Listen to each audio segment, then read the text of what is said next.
Hi, I'm Kanika, and you're listening to That's Total Mom Sense, the podcast, where I interview public figures on their life lessons in parenting, legacy, and built-in sixth sense.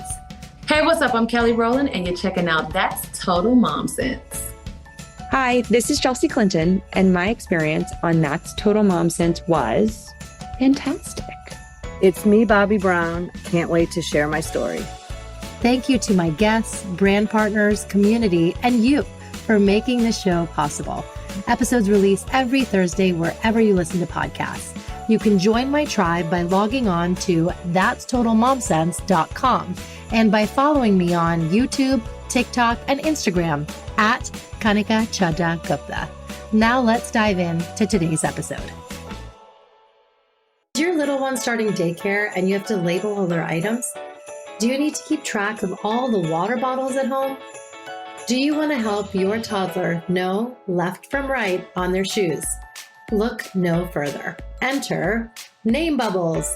Founder and president Michelle Branderis launched Name Bubbles as a way to help parents stay organized.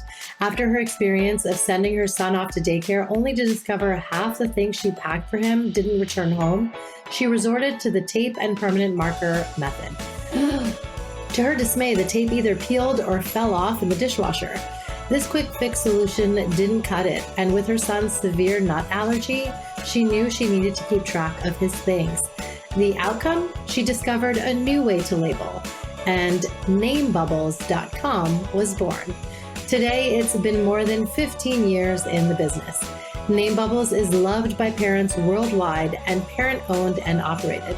The brand ensures it's non-toxic through third-party testing, and the labels are dishwasher safe, laundry safe, microwave safe, and freezer safe. I know my kids especially love the unicorn and dino designs.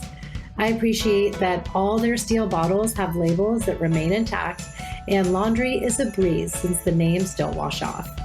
Thank you, Name Bubbles, for keeping me and my household and kiddos organized. Use my code MOMSENSE to receive 25% off at namebubbles.com. The code is MOMSENSE, MOMSENSE, to receive 25% off at namebubbles.com. Happy labeling! Do you have a fear of failure, FOMO, rejection? Of course you do. We all do. Today, I'm joined by my dear friend, Farnoosh Torabi, who's going to help us work with, not against, our fears. She wrote a book all about it called A Healthy State of Panic: Follow Your Fears to Build Wealth, Crush Your Career, and Win at Life. Farnoosh is an award-winning financial expert, author, and speaker known for her insightful advice on personal finance, entrepreneurship, and career development. Her career took off when she joined CNBC as a financial correspondent, and she has gone on to be a sought-after contributor on The Today Show, Good Morning America, and The New York Times. As an accomplished author, Farnoosh has written several books, including You're So Money, Live Rich Even When You're Not, and When She Makes More, 10 Rules for Breadwinning Women. Her podcast, So Money, has released over 1,600 episodes and has garnered tens of millions of downloads. I especially love her segment, Ask Farnoosh, where she answers questions about what to do with your Roth IRA and the ideal time to buy or sell your home. Today, we're going to talk about leaning into our fears and making them our superpower. Farnoosh, I'm so happy to have you on the show. Kanika, thank you so much. That was a really generous introduction. And thank you for also letting us all know that if we're afraid, we might be onto something. Exactly. Fears exactly. are normal. Yes, yes. And, given the context, that's Total Mom Sense, we're going to go into the fears that we have as parents. I think that's something we all can relate to. But congrats on the book. I loved the launch that you had at your home. It was such an intimate breakfast. And I just want to give a testimonial to you about how sweet and thoughtful you are and how you shined a light on everyone there. And you really were this source of connection. And it was just a warm hug. So thank you. It's really why I got into my work. I wanted to be a bridge between people and knowledge and people and information. I know for me, like as the daughter of immigrants growing up in a world that was outside was foreign, inside was foreign. I had to learn a lot about who I was and the world on my own. And academics was my way out, and learning was my way out. So I've always appreciated that and try to bring that to my professional world, but also my personal world. So I love connecting. I always say, like, writing books, it's great because you bring people together. And not that I'm going to probably write another one right away, but it's definitely a rewarding part of it. Yes, yes. I'm so glad you did. I have your previous book that you wrote 9 years ago. And I love that you're tackling your own fears, because writing a book is like giving birth to a child. And the gems that you drop here are incredible. I mean, I feel like they're so worthy of a book club because everyone has their own story and perspective to share. Thank you. I wanted to write a memoir of service, a story that was mine, but really it's all of our stories. So I'm a central character in the book and my family, and we'll get into it. But my goal in writing was not just to be like, me, here's my story, but the stories I chose to tell. How is this going to help the reader? Is this going to help the reader? Will she understand? Will she see herself? And I'm happy to hear that you're seeing yourself. That says a lot. Yes, yes, absolutely. And I noticed right off the bat, like, I feel like the biggest takeaway for me is living and embracing fear. And it's so connected to, what I've predicated this show on, our intuition. Mm-hmm. We have to trust that this is helping us in some way. And, much like hunters and gatherers, they didn't want to get mauled by some animal. They had to trust that their fear was protecting them. And so if we take that kind of vantage point, it's not something that we should dread. No, I think, we can learn a lot from the ancient times. I think that back then, of course, fear was very primal, and it was very much a matter of life or death. When you sensed fear back then, it was because your life was at stake. And I think that as society has evolved and civilization has evolved and culture has evolved and we've evolved as humans, so has the role of fear. Although we still think of it as this very primitive thing that has very few answers for us, that we think when fear shows up, it just wants us to stay stuck, run away, or fight. And I think that we are no longer just trying to protect our lives, actual lives, right? We were trying to also protect our livelihoods, our relationships, our money, our careers, our family unit. And so when fear arrives in those contexts, that's what I wanted to explore. I wanted to see what were the frameworks within this. As I'm fearful, what is the way to get to a healthier place using fear, as I have, maybe not always consciously in my life. And then I did use, today I can say that I know how to work with fear. And that's what I wanted to teach in the book, that we don't have to be, first of all, ashamed or feel weak when fear shows up, because that's, again, culturally how we've been conditioned to experience fear and look at fear. All the books, all the memes, all the things, fearlessness is courage, is bravery. Well, I don't think that they're mutually exclusive. I think that you can be fearful and you can be courageous. You can be fearful and fulfilled and smart. It's a matter of having an emotional intelligence around your fears, which we've never been taught how to have or be. And, this book is my offer in towards that goal. It's not a super scientific book, although there's a lot of research in it, as I couldn't help myself. I'm a journalist, but it's really driven by the power of story and example. And I was discovering that, like, to really give the steps, it's much clearer when you tell the stories. People find the steps within the stories. Exactly, exactly. Well, I want you to set the stage of when, your parents immigrated to the US from Iran. And one thing that they kind of lovingly called you was Tarsu, Yeah.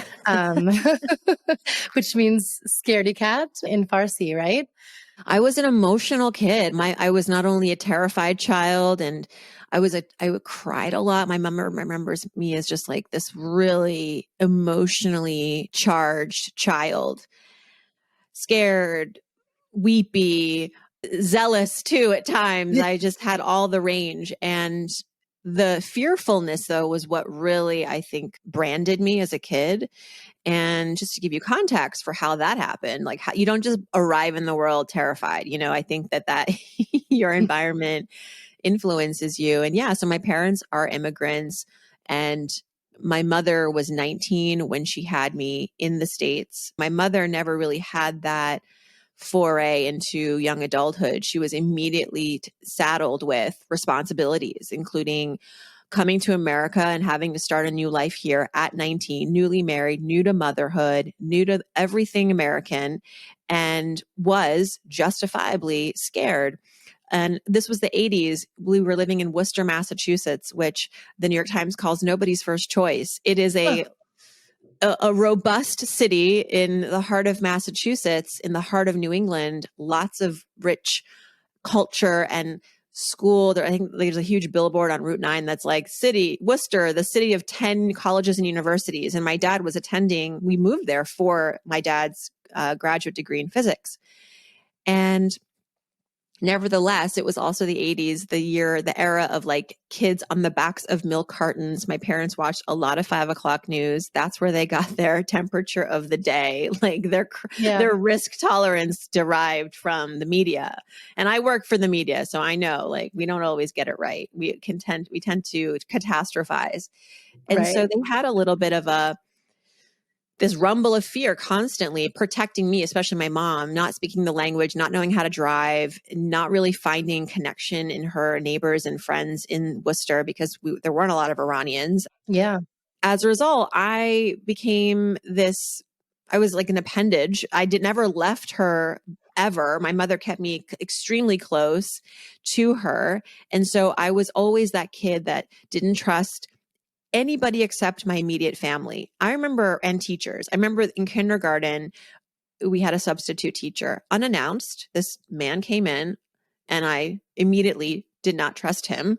And I ran out of the kindergarten class, banging on other teachers' doors, telling them there was a stranger in our classroom and they had to come and save us.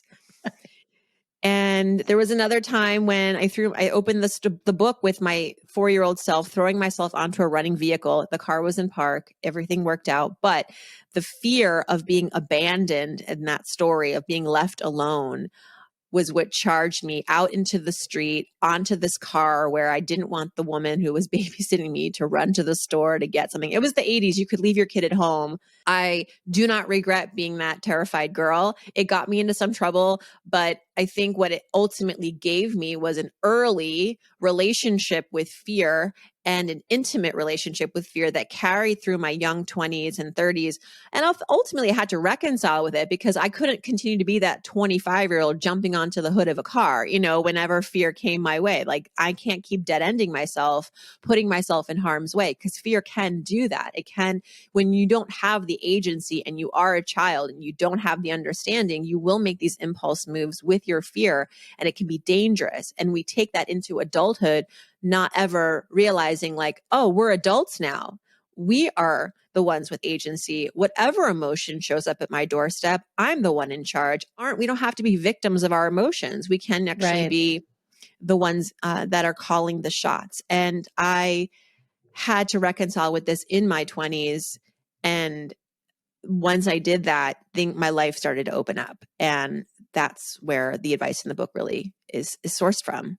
Yes, yes. Well, I want to take it back a little bit because you moved around a lot and you even changed your name a few times. Because, it was, I guess it's this fear of rejection. That's the chapter where, I immigrated with my parents from India when I was 2. You never question your elders. And so when at school from kindergarten onwards, I was called Kanika. I just went with it. I was like, how am I going to challenge this grown up? Like, Kanika it is, and I didn't not change my name. I didn't pronounce my name the correct way until college. And I was like, it's actually Kanika. And why am I butchering my name just to kind of appease everybody else? And so that's something that is a common experience. And your parents were like, we're going to have to make it easier. That's what they thought was best at the time. Assimilation. I think when When we experience the fear of rejection, we think that the way to protect our sense of security when that fear shows up is to be like everybody else. We try really hard. And I did as a kid. And I think, I can't blame that little girl who tried to just really be like all the Ashleys and the Christinas and the Nicoles in her classroom that seemed to have perfect lives because nobody ever questioned their existence and where did their name come from? And therefore, when it's a loaded question, right? Like your name is so personal. It is. Yeah. And I would ask my parents, like, where did you come up with my name? Because I have not met a Farnoosh within our Iranian circle of friends. You've never brought up another Farnoosh. This wasn't an inspired name, like someone you met, and they said, well, in Farsi, a lot of names, at least in my family, my dad's side of the family, start with F-A-R. So there's Farzaneh, Farokh, Farhad, Farhang. And so they wanted to keep that rhythm going. And my dad was like, I think I just made it up. My mom claims to have actually known someone named Farnoosh, but I was like, really? That was it? Like that was the whole calculus. And meanwhile, I have to live with this name, y'all. Like this was not well thought out. My parents, interestingly, did legally change their names once they became naturalized citizens. My dad, Farokh, became Adam because his middle name is Ahmad. And so he just went with Adam. My mom is Shada. In her given name is Shada, but she changed it to Sheila. Right. And then my brother's born 10 years later and he's Todd. So, and I'm still Farnoosh or Farnoosh. And not because I haven't tried to change it. I think what I wanted, before I committed to the legal change, I wanted to experiment with some names. So I changed it to, I remember the first one was Ashley. We moved to a lot of new towns and new schools throughout my adolescence. So I always saw these as opportunities to change my persona and try something new. These kids didn't know where me from Paul. So I just was like, Hi, I'm Ashley. I'm Christina. I'm Nikki. And interestingly, while I was cool with the name and I would tell people this is my name and they'd go, okay. And they'd start calling me, I wouldn't respond because my brain wasn't used to hearing that name being called upon me. And so naturally it was quickly became an impossible thing to keep going. And so I would say, you know what?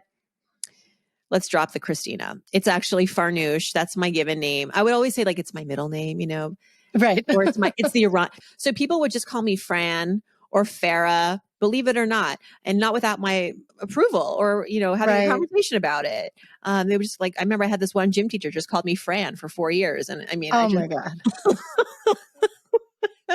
So, I think it's a funny story, but it's really what it's telling. Beneath it all, it's this girl who just really wanted to feel like part of the American culture.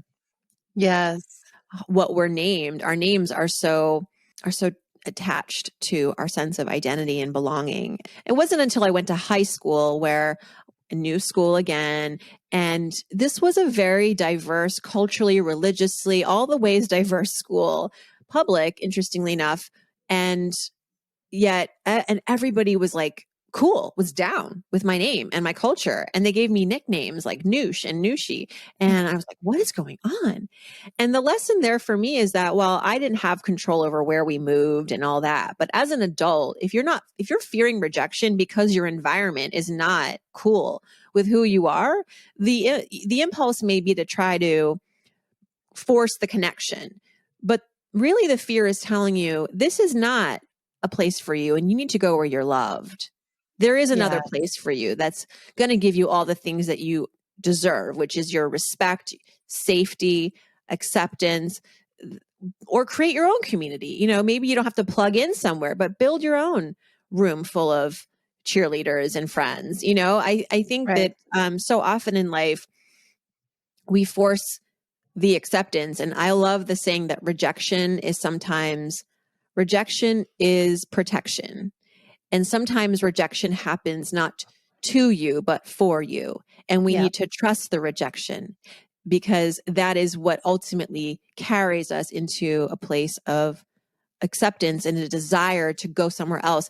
And if you are that person that constantly is trying to morph and change to create that acceptance that is just really resisting you for whatever reason, you ultimately become the culprit. You are the one who is constantly rejecting yourself. And that's what I found, is that when I went to this new high school with everybody like accepting me, I actually went in there going, hey, everyone, my name is Nikki. Self rejecting, realizing like, I'm the one standing here holding the no button. It has to stop because there's no need for it. There's actually no need for it. This place is welcoming and I'm safe now. Yes, yes. And it's, painfully inauthentic. And I think if we operate from that place, you're just never going to feel self-assured and, kind of happy. So yeah, I'm with you on that. Let's go into FOMO, because that's something that even adults feel. And I think in this, social media driven world, it's in our face and it's like, oh, you're not in Tulum. Oh, you're, you're not at this party. And, we all have to kind of reconcile how that affects us. And, it could be turning off Instagram and, being kind of unplugged for a bit or whatever that is. But how do you address FOMO in your life, and how do you suggest we tackle it? Yeah, it happens to the best of us. I mean, we're all susceptible to the fear of missing out, which is a bit of a modern day phenomenal fear. It's not to say that the cave people didn't sit at home wondering like, why won't she invite me to the party? Or like everyone's having all this fun and I'm here, creating cartoons on my stone wall. I don't know. Social media has added this additional layer of, it's a pressure, right? It's a constant realization of all the things that you're not doing that others are. And that's really what FOMO is. It's like, ultimately, we're afraid of not using up our hours in the most optimal way. We all have these limited hours and the limited time. Time is a limited resource. And so, we get one life and we feel like we need to make the most of it. And the problem with FOMO is often that we misinterpret this fear as a calling to go do exactly what everyone else is doing, copy paste. Right. Because if Kanika's having a blast in Tulum, I must also be someone who could have a blast in Tulum, and I must do that because then I will feel, again, it goes back to the rejection piece and the loneliness piece. FOMO actually follows the chapters on rejection and loneliness because I think they are very much in the same ecosystem and they kind of piggyback on one another and they feed one another. You fear missing out because you fear rejection and you fear loneliness and you want a sense of belonging. And I get it. And I've experienced it and I continue to experience it. But here's my offer. The next time FOMO arrives in your life, use it as a sign to explore more about what it is in your life that you want to fulfill. That this thing that you're seeing on social media or this thing that you're reading about or this thing you heard a friend do has inspired the thoughtfulness that you need to say, okay, the solution is not to go to Tulum, but maybe it is that I want to experience that sense of adventure, or I need a break. I'm burnt out at work, or I want to disconnect. I want to go somewhere magical and completely different from what I'm experiencing now. That is a healthier calculation than going immediately on Expedia, booking the plane, booking the trip, and then you're in Tulum and you're like, I didn't realize it was so humid here. Like, what am I doing here? I am not a jungle person. I actually interviewed the creator of FOMO. His name is Patrick McGinnis. He created the acronym while he was a grad student at Harvard Business School, and it became what it is today. And he's kind of like the father of FOMO. And we talked, and he said that FOMO is really a tapping on your shoulder that's saying, kind of go, what's up with you? Explore that, unpack that. Fear is, well, I think what we're seeing is like, it's constantly an opportunity to self-discover again. And figure out what you want and what's bothering you or what you're worried about or what you really want to protect because there are goals at stake. Your values are at stake. I think those are all great places to go at least once a day. Yes. 100%. I mean, I think at this phase in my life, I have way more JOMO and I am I like joy. Yes. Oh, and I joke about it in the book. Totally cool. Yeah, because as the daughters of immigrants, I'm sure we are very good at missing out on a lot of things culturally growing up. Like our parents were like, baby, sleepover? I'm sorry. You're sleeping in your own bed. Right. Yeah. growing up on the East Coast in Massachusetts, skiing and ice skating were all the rage. My parents were like, it's hard enough to walk. Like we're not pushing the envelope and putting you on dangerous skis or putting you on ice. Like that's not happening. We've risked a lot to get here. Like we're done. We took up all the risks. All of the risks are taken. Yes. Yeah. The risk benefit analysis, not worth it. Not worth it for the thrill. If you're not in a specific circle for a reason, own that, make your own. Don't feel like you need to try because it goes back to the whole, you're rejecting yourself. You don't know anything. Yeah. And I think it was like Jacqueline Kennedy Onassis who was like, don't accept all the invitations. Right. Like yeah. you should be selective. You should have discretion, like you showing up everywhere. I mean, it's even like the celebrities that you're seeing in all the places, like overexposure is a thing. Yes. Totally. It is a thing to fear. Yeah, exactly. It really, really is. And now if we can touch on the fear of uncertainty, in 2023, we saw like 224,000 layoffs in finance and tech predominantly. And, everyone's kind of shaking in their pants as to what's going to happen next year. Yeah, I'm glad we're going here. It's true. It's a real timely fear. And it's almost like, is it ever going to go away? I feel like we were fearing a recession last year and the year before that. And I think that the healthier way to interact with the fear of what I call these like abstracts, the uncertainties that we just kind of go, what if a recession? What if the stock market crashes? What if my bank fails? And we're also getting into like the fear of money here, but uncertainty and money are kind of two peas in a pod. And what I would encourage people to do when they're fearing these bigger fears around the what ifs that would impact their purse strings and their financial livelihoods is to get very clear on if and when that event happens, what would your life look like? Like go to the dark place and not just think someday, what if a recession, but what if it actually happens tomorrow? And we know that typically in recessions, layoffs increase and you might lose your job. So what if you lose your job, not just someday, but tomorrow or today? Now, for me, that's actually more scary, right? Scarier than like just living in sort of like this land of what ifs, because that you just spiral. You don't really have any solutions or action steps. You just like, it makes you feel terrible. And the power of actually being able to distill that fear, make it more urgent, make it more recent, give it a timeliness, like as in today or tomorrow, and actually seeing how it would affect your family and your finances. So let's reverse engineer this. What would we do? I'm sure we would want to at least see what we have in the bank account. We would want to see how far we could stretch that. We would want to learn if our company has in their guidebook a way, like here's our severance. Traditionally we give this many weeks. So then that. Then you go to your state unemployment website, your insurance website. What is the deal there? And then you start to kind of put pieces together, and maybe you realize like, I'm better off than I was afraid of, or I have some holes to fill. And so now you go and try to fill those holes, whether that means reviewing your budget and cutting costs now, as opposed to if and when that layoff happens.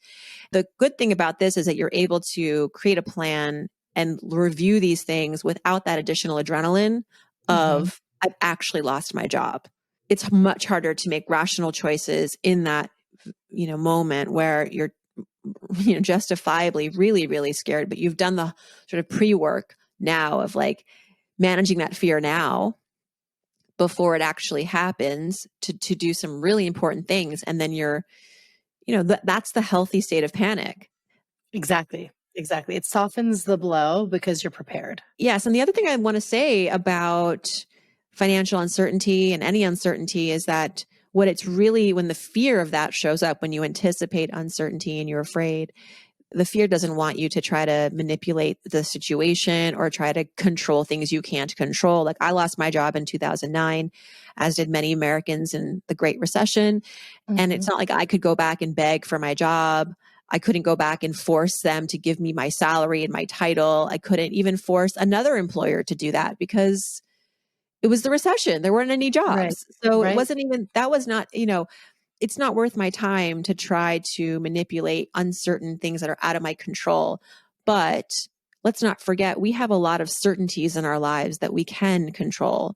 And I call these, your priceless assets. So take inventory of those things. So for me, it wasn't that I had any more, a salary or health benefits or a job title, but I am still who I am. You can lay a woman off from her job. You can't lay her off from her ambitions. And the fact that I have a network, a professional network, a personal network, I have an education, I have a body of work, I have an incredible ability to plan and roll up my sleeves and stay up really late and figure things out and be strategic. These are assets. And when you take inventory of that, you can actually much more clearly create a plan to do the next thing, and you'll be more confident. You'll feel more supported. You'll remember who you are and go and try to do the next thing. And the next thing for me was actually to start a business. I started freelancing, it was, no tomorrow. And eventually a lot of those income streams, I was like, I think I have a business here. And I incorporated in the summer after getting laid off in the spring. And that has been basically what I've grown since. I have not gone back for the most part to work in-house anywhere. And I thank my own fear of uncertainty for getting me there. Yes, yes. Your fear was a catalyst for something even greater and what you were meant to do, which is really, really profound when you think about it. I wanted to switch gears and go into parenting. And so I wanted to start with your motherhood journey. Did you always know that you wanted to be a mom, or were you fearful about that at the onset? Yes and yes. I always knew I wanted to be a mom, and I was a terrified, mom to be. And it started actually in my 20s, before I was even married, before I was even dating. And I was working in the media world in New York. As you know, it's cutthroat and it's long hours and it doesn't pay well. And I would look at older women who were in their 30s, who were more senior and getting pregnant by choice and coming out of HR in tears because they're realizing, oh, we don't actually have much paid leave. And I thought I was going to get 6 weeks. I actually have 3. I have to patchwork my vacation days with my sick days, with my short-term disability days. And seriously. And they're like, this is it. And then of course they're not getting paid as well as they should. And so they get into being a mom for the first time, and they're doing that calculation that so many new parents do of childcare versus my salary, and they quit. And they're dead ended. Right. And I just thought, okay, that's the future. And so I write about it in the book, and I think, okay, what's going to be a different blueprint? Because I can't wait for corporate America to realize the importance of supporting families at work. And we are getting better on that front, but this was also early 2000s, mid 2000s. This is not we weren't anywhere near having these important conversations. And I think the pandemic definitely has helped in that way to encourage employers to recognize, you can't expect your employees to come to work 80 hours a week at work when school lets out at 3 p.m., Right. Exactly. And not pay them enough. And childcare is like a mortgage payment. So the responsibility is on families to figure this out. And a lot of them, and I understand it, are well, one of us is going to not work. Yeah. And usually it was mom. And I would see that and go, okay, that's not what I want for me. And so I started to realize, if I want to be a mom, a successful working mom, then I need to start making a lot more money. And I remember taking this New York Magazine quiz. It was 2006. And it was how much money do you need to live in New York and do all the things you want to do? And I was starting to answer the questions. And at the end, it said, you need $1 million a year, lady. And I was like, well, maybe I'll just have one kid, or maybe I'll live in Queens, or, but even then it was you're going to need $750,000 a year. And I looked at my colleague who was older, and I go, I don't understand this math. And she said to me, you'll get there. I never forgot that that to this day, I attribute my ambition from doing that quick math in New York Magazine and being like, okay, this is what I need to make. Let's get going. And the solution is not to marry rich, which is something that I was told to do. Like, that's just it. Like, you're just gonna have to marry a rich person. And I was like, okay, because that's easy. It's easier to be your own rich person. Yes. I was like, how about if I'm the rich person and I marry myself and then I have my kid? And if a guy comes along who wants to join me on this crusade, like, great. And he did, and he's still with me. And thankfully, saving myself is my responsibility. I accept that. I also don't want to say that everyone else is off the hook. I think we should I would love to live in a world where everybody accepts it. Like, we all play a small role in everyone's success and we all are invested in everyone's success. I am my biggest advocate. I have to be my biggest advocate. If I'm not, who is going to be my biggest advocate? Exactly. Right? Why do we think someone else should take that role? Nobody else knows me more than me. Nobody else knows what I care about more than me and what I'm willing to risk and not risk more than me. So I need to be the one who's in that driver's seat. And I learned that, thankfully, early on the backs of other women who were doing it the hard way, and thinking, gosh, what's going to be left for me? Like, what can I do? So I had the benefit of time to start to plot and plan. And I started to freelance more, bring in my own revenue streams, get out of debt faster. I would have some lingering credit card and student loan debt in my early 20s. I wrote a book right away. As soon as I could, someone give me a deal. Yeah, let's write that book, because I learned early on that, a book is a forever platform.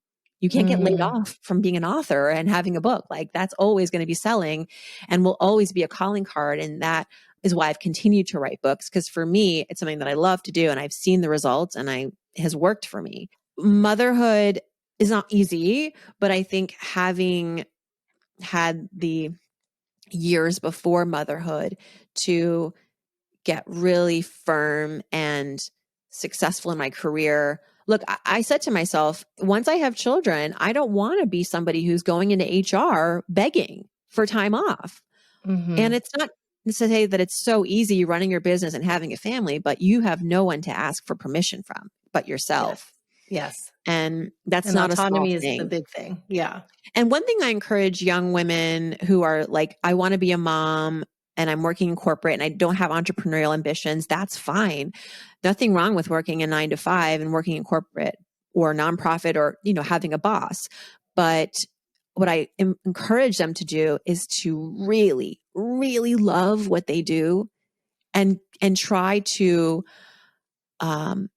go for the promotions, get the raises, jump around and all the things, and not worry that they can't do that and have children, or they're doing too much before they have children. Because when you have kids, you have to slow down. No.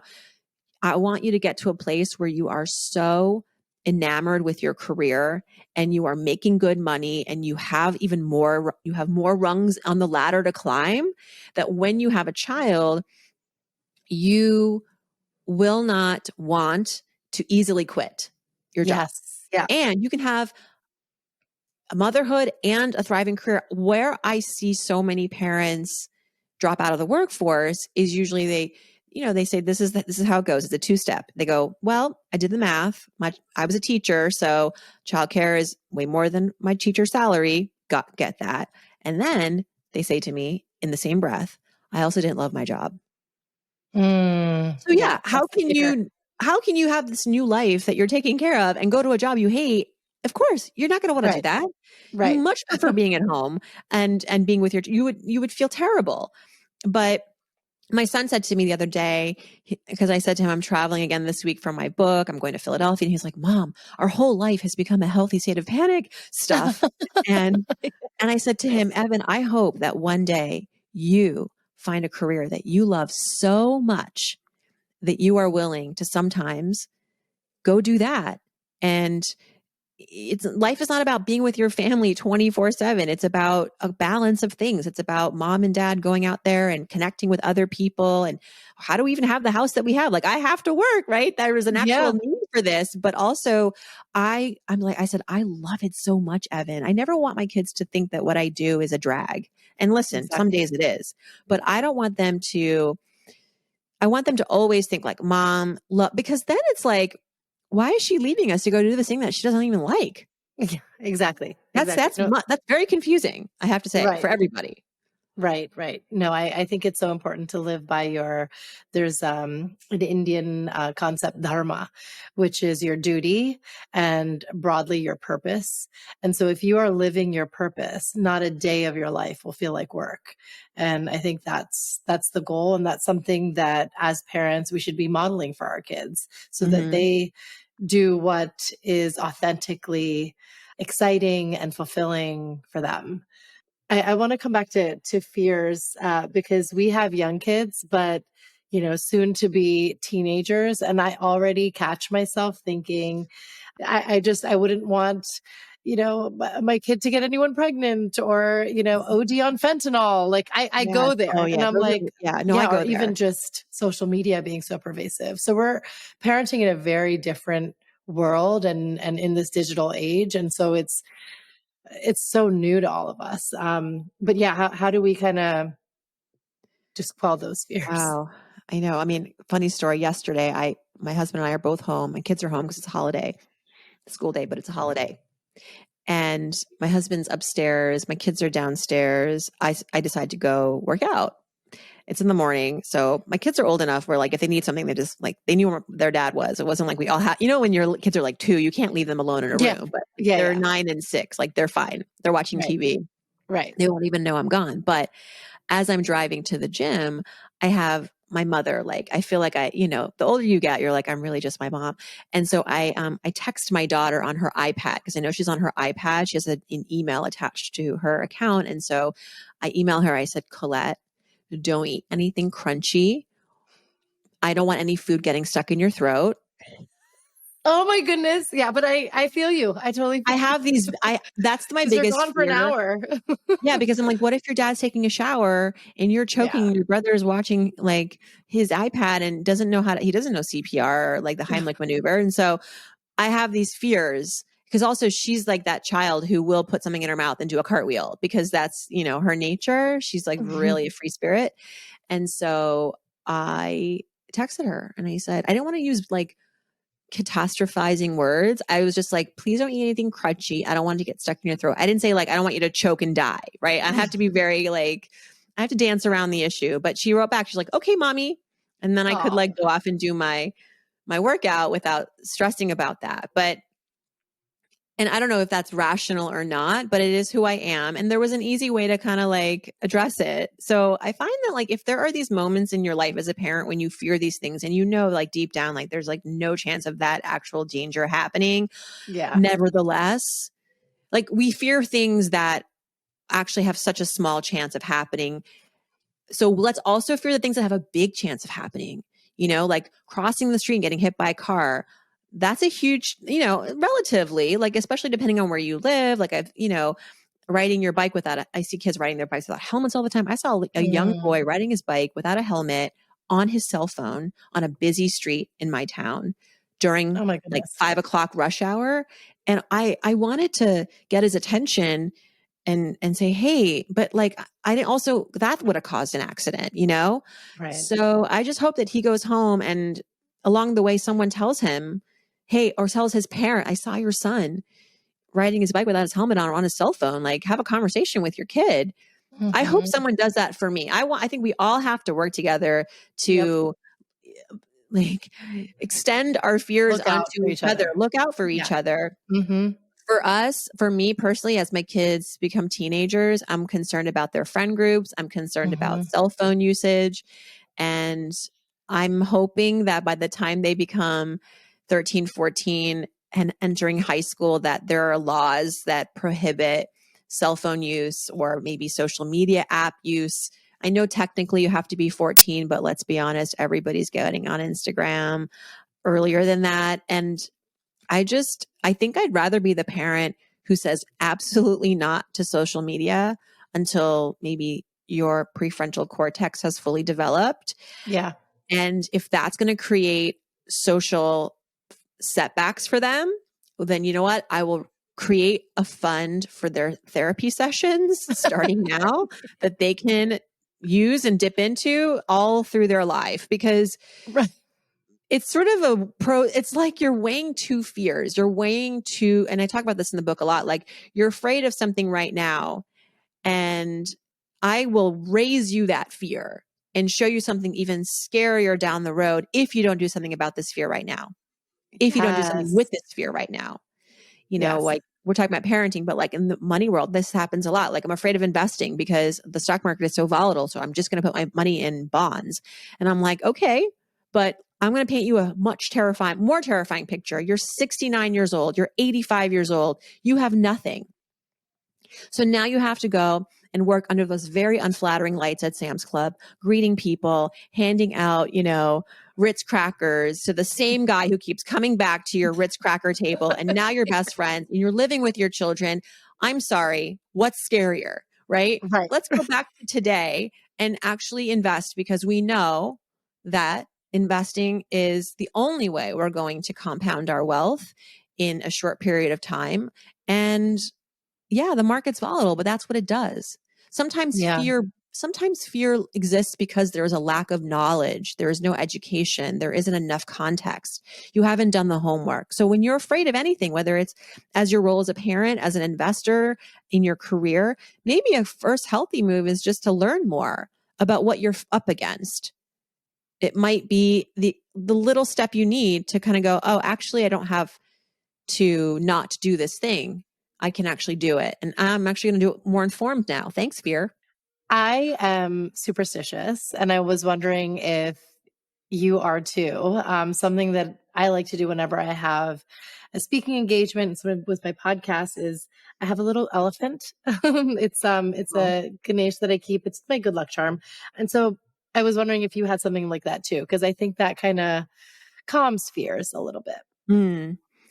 Yeah, use it or lose it. My parents, they believe in fate, and they also believe in bad juju. I don't know what that is, but it's like my parents were never really into bragging about their kids. My parents would never talk me up in front of their friends, even though I was doing well in school and I was doing all these cool things. Like they just didn't want to share that with others, because they know Farnoosh is like doing well, but they would never be those parents that were like, oh, she got the lead in the play and got honors roll and all of that, because they didn't want, as my mom would say, chesh mizanan, which means like the bad eye, which would then evil eye. We have the same. the We have the evil same. It's called eye, buri, right? buri nazar is how you say it in Hindi. But yeah, I'm with you. Same thing. They didn't want to have that. Like on if them. I post something about my daughter on social media, which is seldom, but she's too cute. I can't help it. Sometimes I do. And she'll get like a runny nose the next day, or her jacket will go missing, or she'll fall and scrape her elbow. My mother will be like, you're just sharing too much about her online. She's gonna, people are gonna give her the evil eye. And I was like, maybe she's just clumsy. Okay. Or maybe she just goes to school and, takes on germs. Like that could also be happening. But I find myself, I do this thing when I get on an airplane. I grew up Muslim, but not more culturally. Like we didn't pray and all of that, or go to the mosque. But my mom has taught me every time you get on a plane to do 19 Bismillahs. It's a prayer. It's a quick prayer. It's actually, I think it might be in Arabic. So for like those 30 seconds on a plane, I'm that person speaking Arabic. Whispering under her breath. Yeah, I totally get I speak Farsi. Bismillah Rahman Rahim. I'm like that person. I don't have prayer beads, but I'm definitely thinking it, and I'm counting on my hands 19 times, because my mother, it's like Ghost, and like in like Patrick Swayze, like becomes Whoopi Goldberg. Like I think that like my mother, even though she's still alive, she is with me still in so many of these irrational moments when fear takes over. Like it's actually safer to fly in a plane than it is to get in your car. So I need to start doing that even when I'm in my car, but I don't, right? I reserve it for the plane because that's what I've been trained to do. Yeah. Oh, yes. I wanted to ask you your mom sense moment, a moment that you trusted your intuition.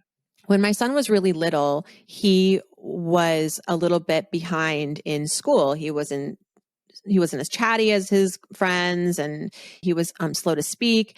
And so I was taking him to this speech therapist, and I just didn't feel like she appreciated my son. I felt like she was always like picking on him and always telling me, I think she wanted to keep on keeping on. I didn't think she like, and always would never talk about his progress, but always like, oh, this boy, he has so much work to do. And I think there might be an underlying behavioral problem and this and that. And I was always like so deflated every time I'd pick him up from her office. And I said, you know what? I'm going to quit her.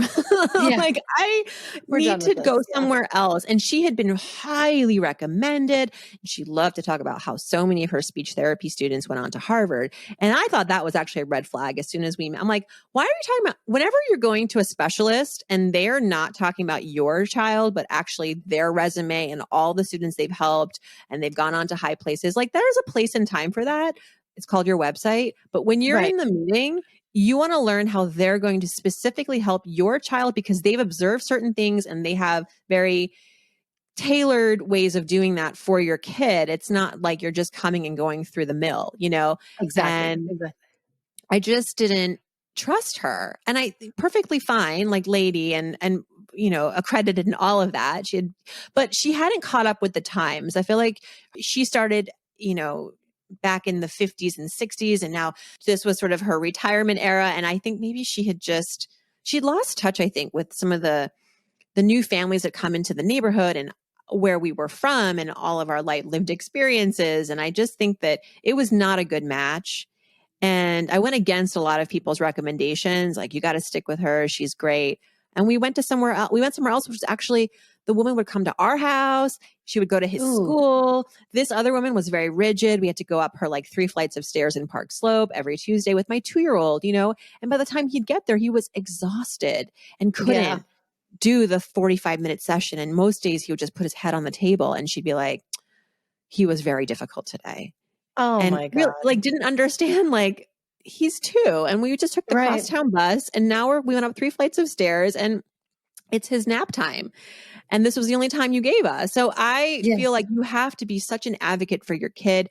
We also ultimately left private school where he was at because we just didn't feel like this was going to be for the long term where he was going to thrive because they weren't meeting him where he was at.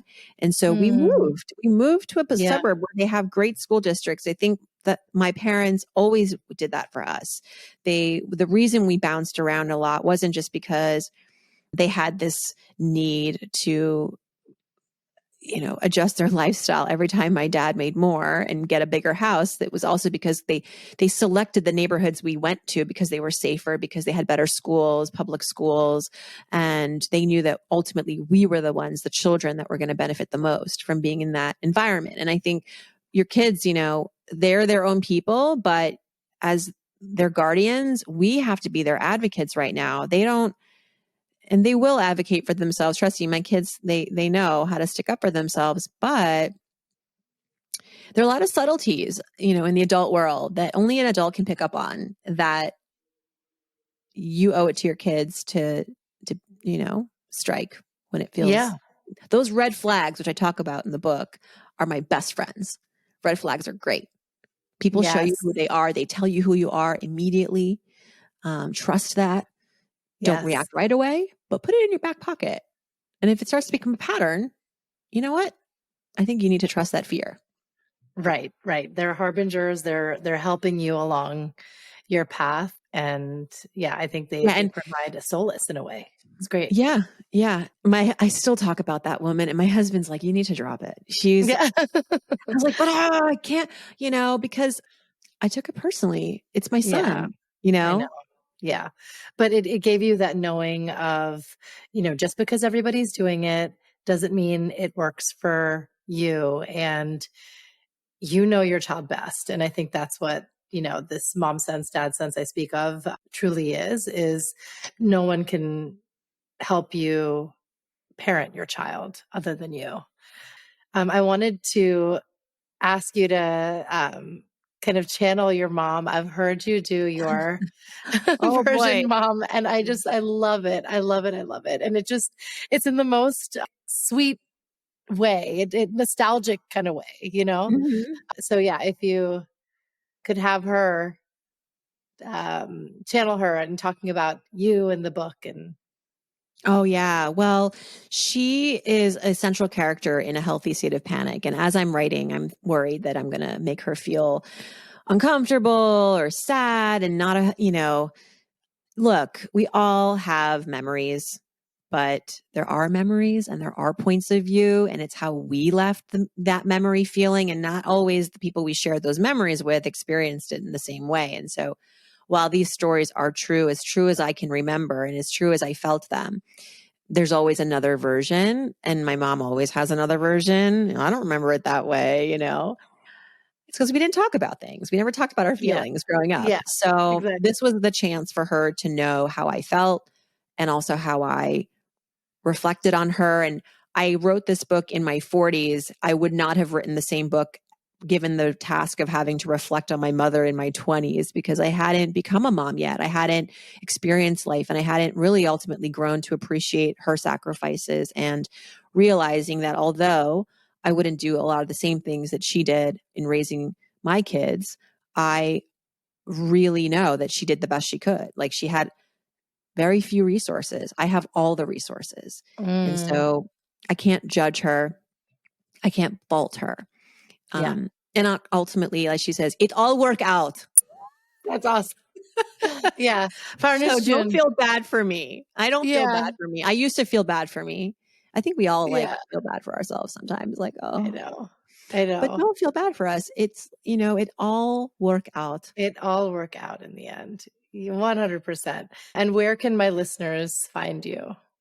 Well, you can learn all about me in A Healthy State of Panic, which you can Yeah, buy wherever books are sold. I am happy to see it's love really it. well distributed, which I was really afraid of. And as a result, I worked really hard on pre-sales, and I think it's paid off, because now you go into the independents and they're carrying it, and Barnes and Nobles and they're carrying it. And, a little fun fact, as an author in 2023, it's extremely hard to get sellers to put your physical book on their shelves. They don't Mm, take risks on new titles as much as they used to. Financially, it's just a whole different business model now. They would much rather buy boxes and boxes of Michelle Obama's books because they know it'll be gone tomorrow. And right. so it's not lost on me that this book is like actually in a physical store. So take a picture, send it to me. I love seeing it.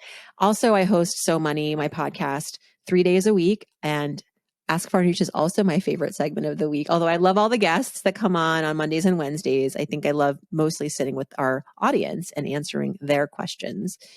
And Instagram, I'm having fun there. And I think that's how it should be. You shouldn't feel like social media is a job or work. For me, I couldn't have that. I just go on there. Everyone's like, I love your post. I love your strategy. I'm like, there's no strategy. I just get up and I go through my photo dumps and I just post something, and I write a pithy caption and call it a day. But I do hang out in the DMs quite often. So if you have a question for me, if you want to share something, let me know. Whatever you want to know, let me know. Like, that's a great place. I'm pretty quick to respond in the DMs. Awesome. Oh my God, you really are so wonderful and connected to your audience and your friends, and we love you for it. Congratulations. Thank you, Kanika. Thank you. Thanks for joining me. Thank you for listening to my chat with Farnoosh Torabi. I think it was informative and really fun and entertaining as well. And I hope you laughed along and even thought to yourself, I didn't think about my fears that way. Farnoosh, you are a joy. And I'm so, so grateful to call you a friend. And I'm excited for the book tour that you're going on, because this book, A Healthy State of Panic, is truly one of a kind. And it's really reframing the genre of self-help. Thank you all for listening to That's Total Mom Sense. As you know, definitely subscribe, rate, and review this show, and share this episode with your friends. I'm sure you're all going to be able to glean some interesting insights and start your own book club. That's what I'm going to do.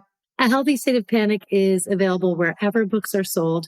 I am including an Amazon link in my show notes, and you can find that on thatstotalmomsense.com and look for Farnoosh Torabi's episode.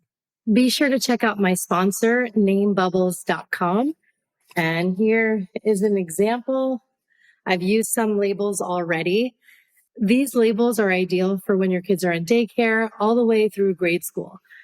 I use them on my kids' notebooks and binders and water bottles because we have a ton of those. And be sure to listen to my episode with founder Michelle Brandress on how she launched that business. You can follow me on Instagram at Kanika Chandagupta. That's where I'm most active. And you can email me at thatstotalmomsense@gmail.com. Remember, always trust your mom sense and dad sense. Stay strong, super parents. I'll see you next time. That's total mom sense.